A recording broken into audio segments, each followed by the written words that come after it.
अस्सलाम वालेकुम जी। उम्मीद है आप लोग खैरियत से होंगे। तो बगैर वक्त ज़ाय किए हम चलते हैं अपने फोर्थ लेक्चर की तरफ। जितनी देर में सॉफ्टवेयर ऑन हो रहा है, जैसे कि पहले कहता होता हूँ, चैनल को सब्सक्राइब कर लीजिएगा और बेल आइकन पर प्रेस कर दीजिएगा अगर आप जो है चाहते हैं कि आपको ये लेक्चर्स जो है मिलते रहें। आज की वीडियो में वॉइस का थोड़ा सा आपको प्रॉब्लम हो सकता है, मे बी क्लियर ना हो। पहले 3 लेक्चर्स में अगर आपको कोई प्रॉब्लम हो या किसी किस्म का कोई सवाल हो तो आप लोग कर सकते हैं। क्रिएट न्यू वन पे क्लिक करके जो है मैं 2000 बाई 2000 पिक्सल आ रहा है, पर मैं वही 1920 बाई 1080 का एक पिक्सल लेके इसको ऑन कर लेता हूँ। हमने जो है मूव टूल पढ़ लिया, हमने जो है मार्की टूल्स भी पढ़ लिए, हमने लेसो टूल्स को भी पढ़ लिया, हमने वैन टूल्स भी देख लिए, और उसके बाद हमने क्रॉप टूल और पर्सपेक्टिव क्रॉप टूल, ये 2 टूल पढ़े थे। स्लाइस टूल और स्लाइस सेलेक्ट टूल, ये मैंने जो है इसको रोक दिया था, इसको नहीं करवाया था। ठीक है, उसकी वजह भी मैं आपको बता देता हूँ, क्योंकि slice tool, slice select tool, frame tool, ये जो 2 टूल्स हैं ये आपस में बहुत ज़्यादा, इनका काम प्रोफेशनली जब आप काम करना शुरू होंगे तो इन दोनों का काम एक साथ बहुत ज़्यादा है। ठीक है, तो आज जो है हम थोड़ा सा यूज़ करेंगे शेप टूल का और फ्रेम टूल, और जो 2 टूल्स हमारे क्रॉप के रह गए थे इनको हम कंप्लीट करेंगे आज इंशाल्लाह। ठीक है, तो स्टार्ट करते हैं। अब हमारे पास फ्रेम जो है, आपको ये तो समझ आ गई होगी कि क्या होता है। ठीक है, तो 1920 बाई 1080 का हमारे पास फ्रेम यहाँ ओपन है। यही साइज़ की जो है हमको इमेज भी ले लेते हैं।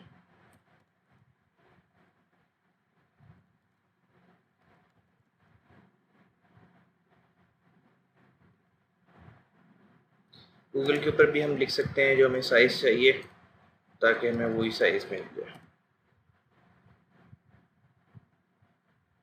ठीक है, तो ये हम ले लेते हैं, कॉपी करते हैं इसको सिंपली और आ जाते हैं यहाँ, पेस्ट कर देते हैं। ठीक है, तो सबसे पहले जो है हम हमारा जो स्लाइस टूल, ये भी स्लाइस सेलेक्ट टूल सेलेक्ट हो गया, स्लाइस टूल। ठीक है, तो स्लाइस टूल हम सेलेक्ट कर लेते हैं। अब स्लाइस टूल क्या है कि अगर हमने इस पिक्चर का एक ख़ास हिस्सा कट करना है, ये इस्तेमाल कहाँ होता है, जब आप वेब प्रोडक्ट्स वगैरह बनाते हैं या आपकी जो वेब के जितने भी आपकी फ़ोटोग्राफी यहाँ से होती है, एडिटिंग होती है फ़ोटोशॉप में, तो उसके अंदर ये बहुत इस्तेमाल होता है। किस तरीके से ये बूटस्ट्रैप में, CSS में इस्तेमाल होता है। जब आप कोई ऐप बना रहे होते हैं तो आपने उसका जो है, मिसाल के तौर पर अगर वेबसाइट है तो आप उसका हेडर बनाते हैं, तो आपको उसका हेडर सेलेक्ट करना पड़ता है।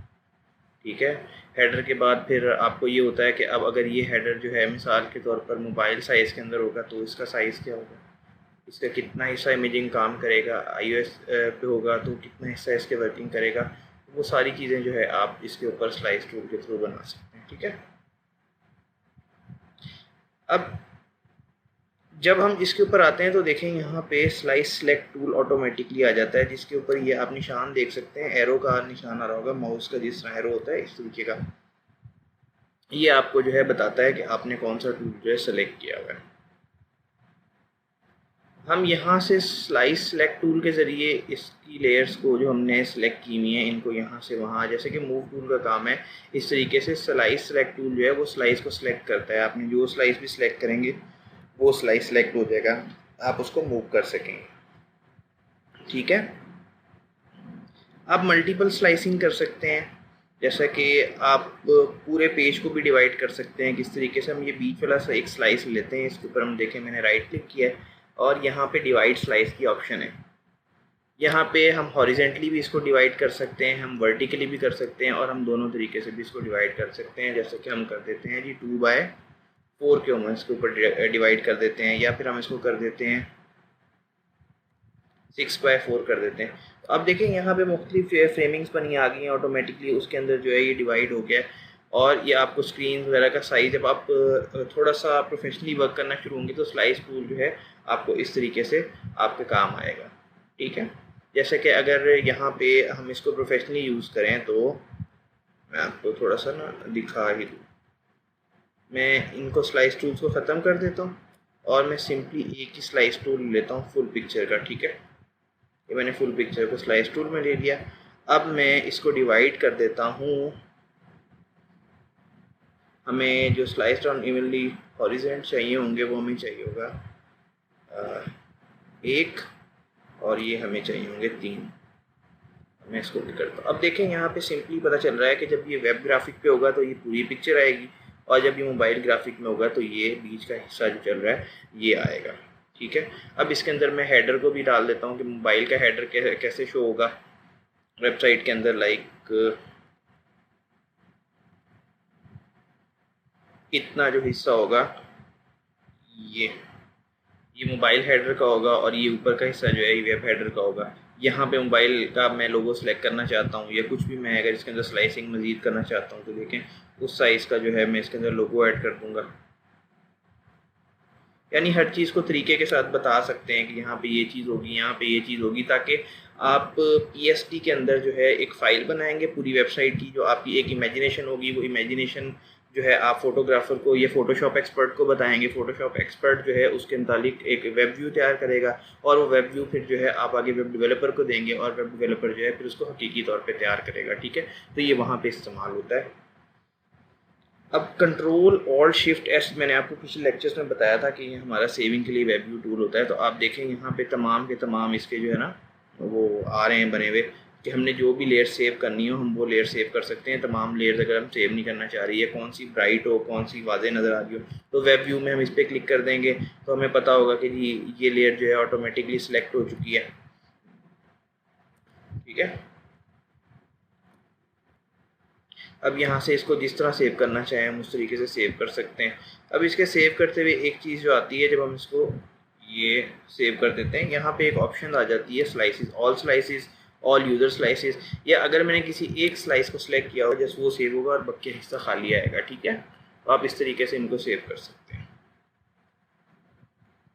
अब आ जाते हैं फ्रेमिंग टूल के ऊपर। ये तो गारंटी के साथ मैं कह सकता हूँ कि अभी तक मेरे ख्याल से मैंने ये पाकिस्तानी को यूज़ करते नहीं देखा, अपने इर्द गिर्द जो है इसका इस्तेमाल नहीं देखा, तो इसका इस्तेमाल भी हम जो है आज कर लेते हैं।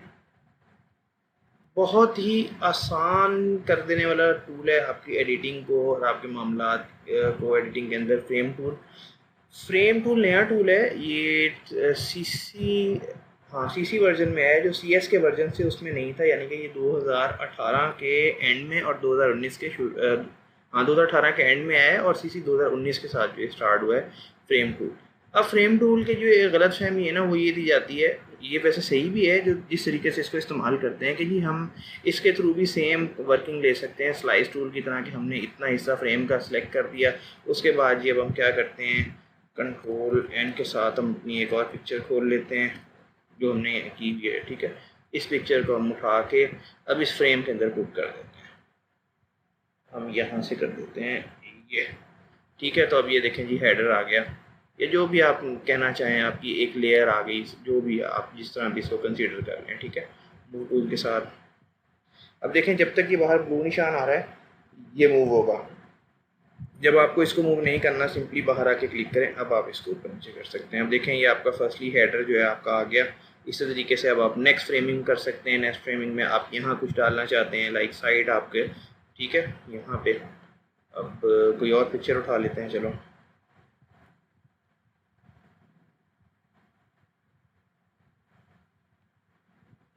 यहाँ पे ट्रैक इसको पेस्ट कर लेते हैं।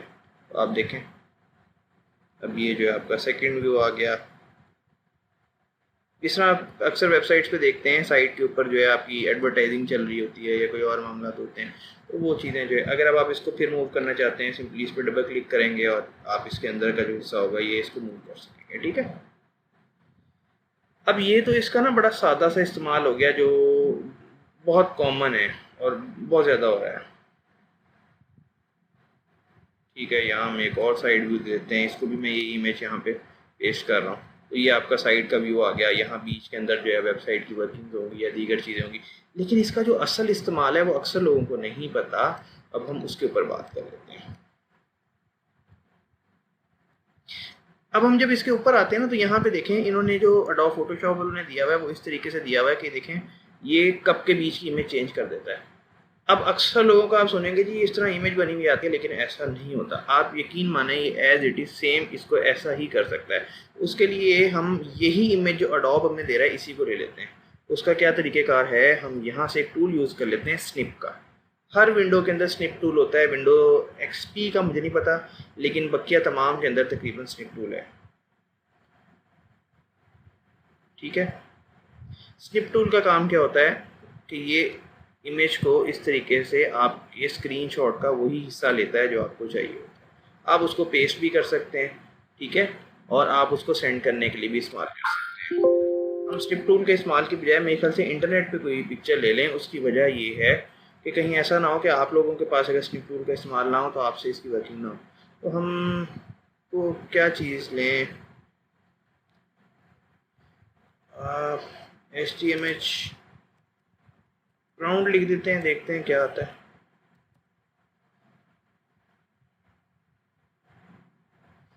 चलें जी, हम ये ले लेते हैं, मुझे कुछ कदरे बेहतर लग रही है, या ये ले लेते हैं। ठीक है, इसको मैं कॉपी कर लेता हूँ, इसको यहाँ पेस्ट कर लेते हैं। अच्छा, लेयर हो गई है। अब देखें जो स्निप टूल के ऊपर कॉपी हुआ है उसने उसको पहले पेस्ट किया जो हमने किया था। इसको एक बार दोबारा कर लेते हैं कॉपी, कंट्रोल, फिर ऐसा ही हो रहा है क्योंकि स्निप टूल जो है विंडो का अपना टूल है।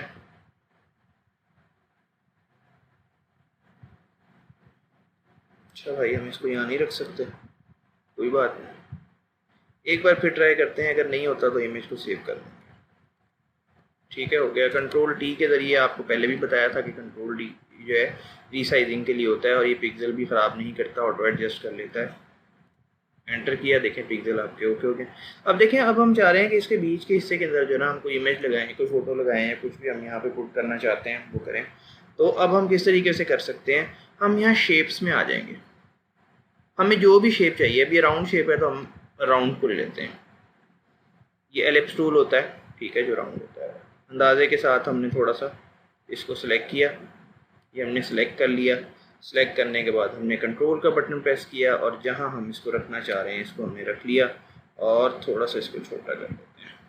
अगेन बता रहा हूँ कि कंट्रोल प्रेस किए रखेंगे, जब कंट्रोल प्रेस करेंगे तो आप इसको मूव कर सकेंगे, अदरवाइज़ अगर आप इस पर क्लिक करेंगे तो ये आपको दोबारा एरो बनाना शुरू कर देगी। ठीक है, जितना हिस्सा मुझे चाहिए मैंने उतना दे दिया। यहाँ स्ट्रोक की ऑप्शन आ रही है, मैं इसको स्ट्रोक को नन कर देता हूँ और इसके फिल को भी यहाँ से नन कर देता हूँ, यानी कि हमें खाली चाहिए। अब जी ये फ्रेम टूल के साथ कैसे काम करेगा, हम यहाँ पे आ जाते हैं इलिप्स के ऊपर और इसको हम यहाँ नेम दे देते हैं फ्रेम।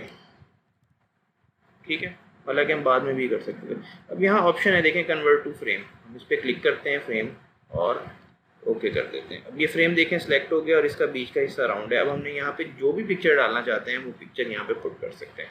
अब उसके लिए हमारे पास पिक्चर होना ज़रूरी है, तो हम इस पिक्चर को पुट कर देते हैं। उसी तरीके से यहाँ से उठा के मैं इस फ्रेम के ऊपर रख रहा हूँ इसको। तो देखें ये इमेज अब यहाँ पे आसानी तौर पे आ चुकी है।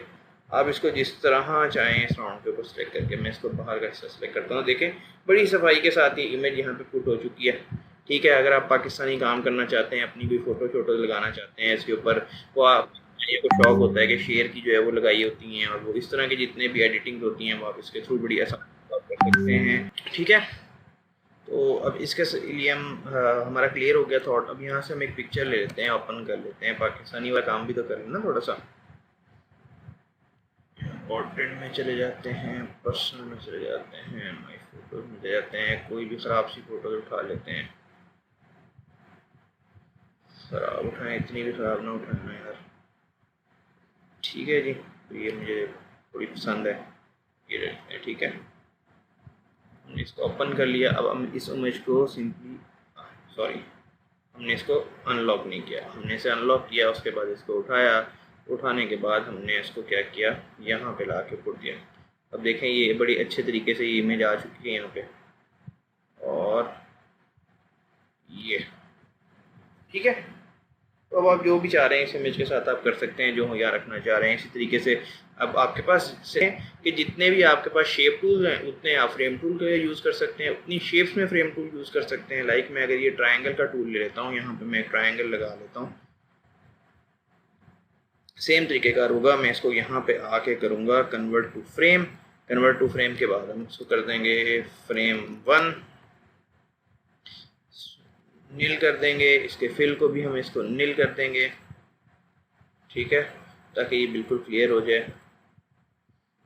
अब हमने क्या करना है, सेम तरीक़ेकार है, हमने ये इमेज उठानी है। इस इमेज को उठा के हमने मूव टूल के साथ और यहाँ पुट करना है हम फ्रेम 1 में, यहाँ लेयर्स में, ठीक है। ये और इसको हम एडजस्ट कर लेते हैं, हम इसको जैसे एडजस्ट करना चाह रहे हैं, यानी जो आप लोगो शो को लगाना चाह रहे हैं, जो करना चाह रहे हैं, जिस तरह करना चाह रहे हैं, अब फ्रेम टूल की मदद से आप उसको इस तरीके से सेट कर सकते हैं, ठीक है। काफ़ी छोटा लेक्चर है आज का, लेकिन बहुत ज़्यादा इम्पॉर्टेंट लेक्चर है, ठीक है, क्योंकि ये चीज़ें बहुत कम लोगों को पता है। उसके बाद ही आई ड्रॉपर टूल के ऊपर आ जाते हैं। अब आई ड्रॉपर टूल क्या करता है, कलर सेलेक्ट करता है। ये आपको जो कलर चाहिए वो सेलेक्ट करेगा। ये लो ब्राउन भी करना तो, ठीक है। आई ड्रॉपर टूल के ज़रिए जो है आप बंदे को गोरा भी कर सकते हैं। ये हम आगे जाके पढ़ेंगे किस तरीके से आप किसी शख्स का कलर दूसरे शख्स के कलर के साथ मैच करना चाहें तो एज इट इज़ मैच कर सकते हैं, ठीक है। तो यहाँ पे आपको जो भी कलर है, लाइक आपके पास कोई पिक्चर है, आपने सेम कलर वहाँ यूज़ करना है, तो आप किस तरीके से कर सकते हैं। जैसे कि हम इस पिक्चर में चले जाते हैं, यहाँ पे आके हम ये कलर करके, अब हम ये पहाड़ों के बीच के अंदर जो ये थोड़ी सी लाइनिंग्स हैं इनको ख़त्म करना चाह रहे हैं, तो मैं बी प्रेस करता हूँ। बी प्रेस करके आई ड्रॉपर ने इसको सिलेक्ट किया हुआ है, तो देखें कितनी सफाई के साथ ये कलर ख़त्म हो रहा है, हत्ता कि पता भी नहीं चलेगा, ठीक है। आपने जस्ट कलर के सिलेक्शन का आपको पता होना चाहिए कि किस तरीके से सिलेक्ट करना है, ठीक है। आई ड्रॉपर टूल जो है इसका एक ब्रश टूल में भी शॉर्टकट होता है। अगर आप ऑल्ट प्रेस कर लें, ब्रश टूल सेलेक्ट किया हुआ है B4 और ऑल्ट मैंने ऑल्ट का बटन प्रेस किया हुआ था, देखें ये भी सेम वर्क करता है। आप जो कलर चाहें वहाँ से ले सकते हैं, ठीक है। देखें जो कलर आप चाहें, माउस पर क्लिक करेंगे और ये कलर सेलेक्ट हो जाएगा। यही काम आप आई ड्रॉपर टूल से कर सकते हैं। 3D मटेरियल आई ड्रॉपर में 3D मटेरियल को आप कर सकते हैं जब आपका 3D आप उसके ऊपर वर्क कर रहे होंगे।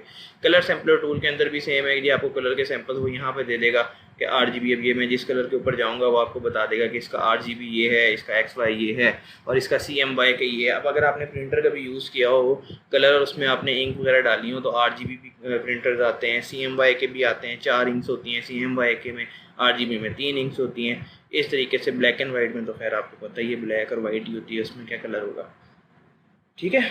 इसी तरीके से वेब कलर भी आपको यहाँ पे शो कर देता है, ताकि आप अगर वेबसाइट वगैरह पे अगर काम कर रहे हैं वहाँ पे इस तरह का कोई कलर देना चाहते हैं तो वो भी आप यहाँ से सकते हैं। सिंपली ये इन्फो के लिए यूज़ होता है, कलर के लिए, ठीक है।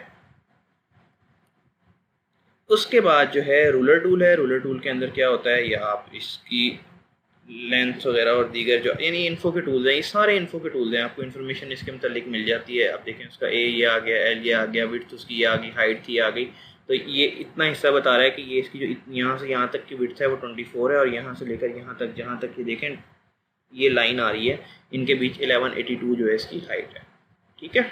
ये भी इस्तेमाल होता है, बहुत जगहों पे इस्तेमाल होता है, ऐसा नहीं है कि ये इस्तेमाल नहीं होता। जब आप प्रोफेशनली वर्क करेंगे ऐसा कोई टूल नहीं होगा जो इस्तेमाल ना हो, ठीक है। बहुत कम इस्तेमाल हो लेकिन होगा। अब इसके अंदर वो बता रहा है 1502 इसकी विड्थ है और -8 जो है इसकी हाइट है, क्योंकि ये बीच में है वो इधर को काउंट करेगा, ये इधर करेगा, इसी वजह से इसकी हाइट उसने -8 में दे दी है, ठीक है। नोट टूल ये होता है, अब देखें मल्टीपल लेयर्स के ऊपर हम काम करते हैं। जैसे हम यहाँ पे आ जाते हैं, अब यहाँ पे देखें मल्टीपल लेयर्स हो गई हैं। अब मैं एडिट किसी को ना मैंने ये मिसाल के तौर पर ये सेल करना है, ये बना बनाया मैं उसको टेम्पलेट सेल कर रहा हूँ, वो अपनी पिक्चर उठा के इसमें लगाए और जो है ना आसानी के साथ वो 1000 पिक्चर उसकी बना सके, विजिट कर और उसको आगे सेल कर सके। तो एक टेम्पलेट सेल करना है, तो अब मैं कैसे बताऊँगा कि ये टेम्पलेट को आप एडिट कैसे कर सकते हैं। इसको बंद कर देता हूँ। या मिसाल के तौर पर मैंने अपने क्लाइंट के लिए वर्किंग की है और मैं क्लाइंट को बताना चाहता हूँ कि जब वो फाइल को खोले तो वो इजीली एडिट कर सके, तो मैं उसको यहाँ पे एक नोट दे दूँगा।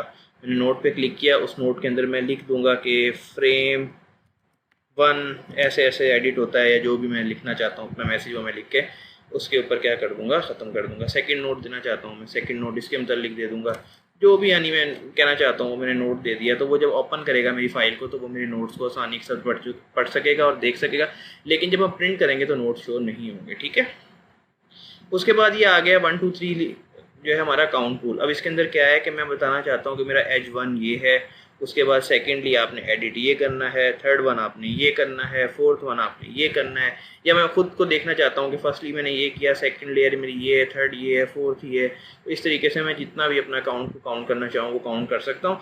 लेकिन जिस वक्त मैं इसको प्रिंट के अंदर लेके जाऊँगा तो आप देखेंगे कि ऐसा कुछ भी शो नहीं होगा, ना नोट शो होगा, ना काउंट टूल शो होगा। लेकिन आप अपने क्लाइंट को काम हैंड ओवर करते हुए इस तरीके से उसकी रहनुमाई कर सकते हैं इन टूल्स के साथ।